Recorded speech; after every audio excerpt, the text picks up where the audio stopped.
In this video, we're going to use Dreamweaver to create a similar file to what we created before. To differentiate them, I'm going to go ahead with this index right here, and I'm going to rename it to be index text. The one for Dreamweaver will be index Dreamweaver. Generally, we would just use the name index, or really index.html. Windows just is hiding that file extension. So let's go and open up Dreamweaver.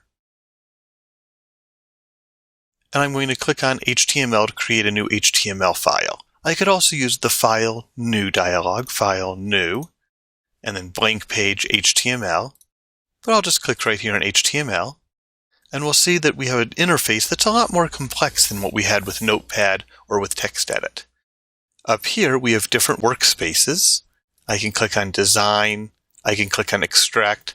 The Mac will actually have somewhat different options here and somewhat different interface. At the end of this video, we'll go ahead and take a look at the Mac and make a comparison between its interface and what we're seeing here. Mostly it's the same, and once we get it set up, they'll be very much the same. There still will be some differences. In any case, I'm going to go to Design. That's the closest to what I want, but even with this, it's not quite the way I want this to be set up.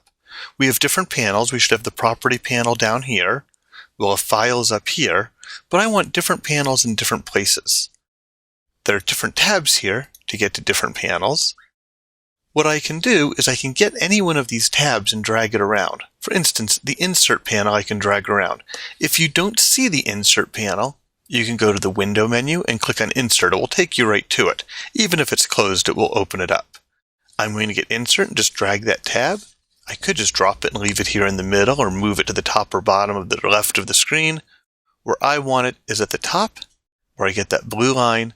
And this right here, it's a good place to have it because there's different tabs and we can get to those tabs easily. The next one I want is Css Designer. We'll be using this a lot in later units. So I'm going to get that and drag it down all the way to the bottom here where I get that little blue line. I'll release, and since I don't need it right now, I can double click to hide it. A simple double click will bring it back, and we'll hide it again. For now, it's out of the way, and then I want my Files panel right there.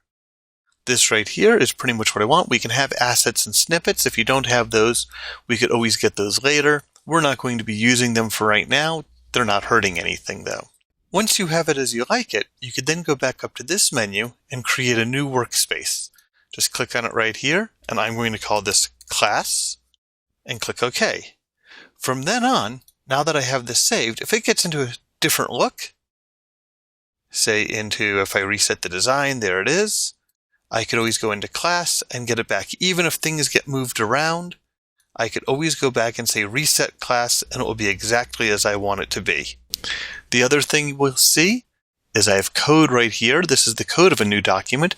Notice it looks very much what we've had before, a little bit different, a few changes, but very much what we've had. Just some things to fit the newest standards of HTML and be complete.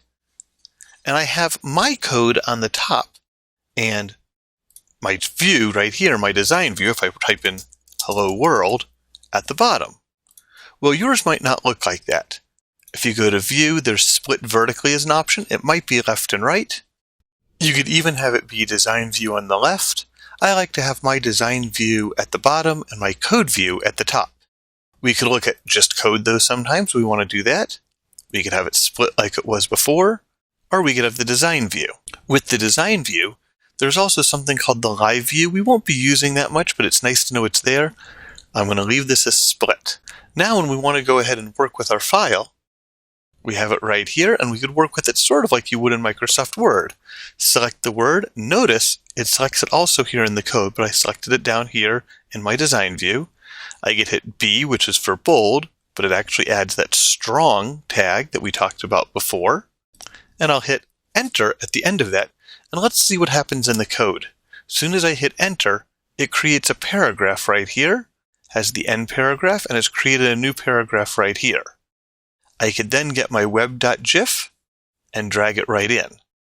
It's telling me it's not quite certain what to do with this because we haven't saved this file here.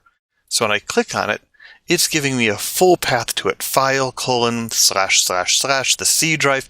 You should never see anything like this. You should never see it pointing to your C drive or on a Mac, your hard drive, and having to go through and show all of this. If I were to upload something like this, other people would not be able to see this file.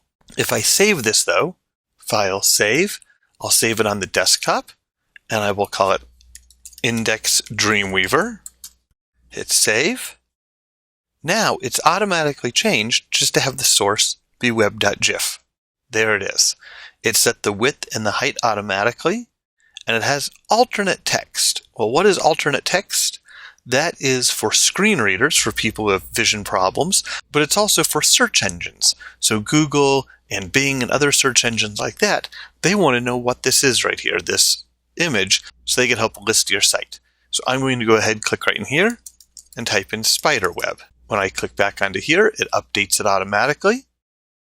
This little asterisk right here tells me it's not saved. I'm going to go ahead though and view it in a web browser. I have this icon right here. I could click on it and select which browser I want. You might not be showing all of those browsers. You might not have them all. We can go into Edit Browser List and you can add your own browsers. I'm going to preview in Chrome. And it asks, do I want to save it? I do.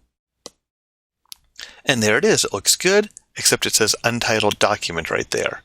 But still, looks pretty good. I could go ahead and close this. And if I want to go ahead and give this document a title, if I scroll up in my code, it says Untitled Document. I could edit it right there, or notice it down here. It says Properties. Or even when I click on the page, Document Title right here, and I will call this my second web page. As soon as I click on it, it now has it updated up here, my second web page. If I preview this again,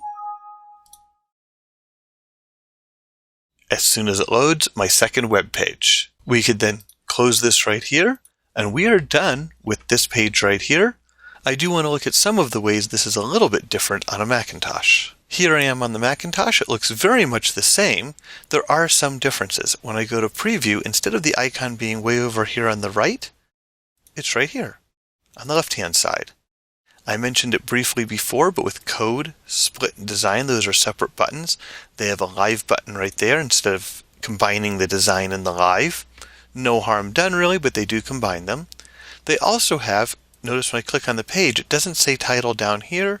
It has the title up here. So if I click on the page pretty much anywhere, it will have my title right here.